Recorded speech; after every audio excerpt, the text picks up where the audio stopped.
Assalamualaikum warahmatullahi wabarakatuh. Perkenalkan, nama saya Kamila Asmiana dari kelas 1B dengan nomor induk mahasiswa P27242024-081. Pada video kali ini saya akan menjelaskan tentang identifikasi struktur senyawa organik.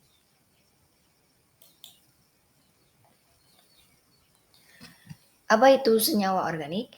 Senyawa organik adalah senyawa yang mengandung atom karbon sebagai unsur utamanya.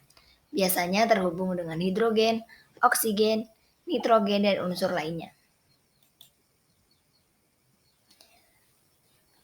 Pengertian gugus fungsi sendiri yakni gugus atom dalam molekul yang menentukan sifat kimia suatu senyawa. Gugus fungsi senyawa organik dibagi menjadi beberapa gugus fungsi utama, yakni yang pertama ada alkohol, yang kedua ada aldehid, kemudian ada ketona, asam karboksilat, ester, dan amina. Yang pertama ada identifikasi gugus alkohol atau biasa disebut gugus OH- dengan reagen larutan natrium logam. Hasil positifnya terbentuk gas hidrogen, contoh senyawa etanol. Yang kedua ada identifikasi gugus aldehid dengan reagen Fehling A dan Fehling B.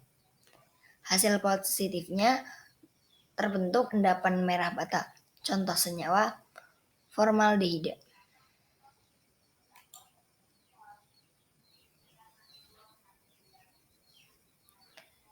Kemudian ada identifikasi gugus ketona dengan reagen 2,4 dinitrofenilhidrazin dengan hasil positif endapan jingga, contoh senyawa aseton.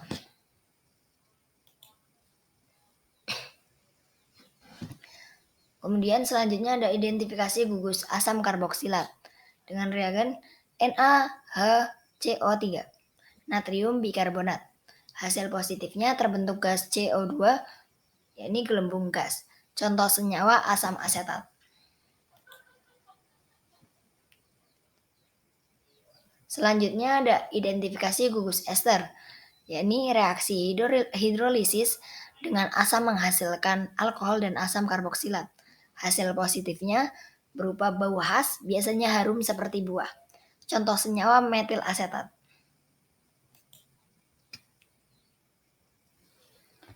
Kemudian yang terakhir ada identifikasi gugus amina. Identifikasi gugus amina dibagi menjadi 4, yakni yang pertama uji dengan reagen ninhidrin. Reaksinya berupa amina primer bereaksi dengan ninhidrin. Hasil positifnya timbul warna ungu atau biru, contoh senyawa anilin. Yang kedua ada reaksi dengan asam klorida. Reaksi amina dengan HCl terbentuknya garam amina. Hasil positifnya berupa larutan menjadi jernih setelah terbentuk garam larut air. Yang ketiga ada reaksi dengan isoslanat dalam kurung Tass-Hotman. Reaksinya yakni amina primer dengan isosianat menghasilkan gas amonia. Hasil positifnya timbul bau khas amonia. Yang keempat ada reaksi dengan natrium hipoklorit, Tass-Hintzberg, yakni dibagi menjadi 3, ada amina primer, sekunder, dan tersier. Untuk amina primer sendiri larut dalam basa setelah reaksi. Amina sekunder tidak larut menghasilkan endapan, dan yang terakhir ada amina tersier tidak bereaksi langsung. Kesimpulannya, gugus fungsi menentukan sifat kimia senyawa organik. Teknik identifikasi melibatkan reaksi kimia spesifik. Pemahaman gugus fungsi penting untuk aplikasi di bidang kimia, farmasi, dan industri. Sekian dari saya. Mohon maaf apabila ada salah kata. Terima kasih. Wassalamualaikum warahmatullahi wabarakatuh.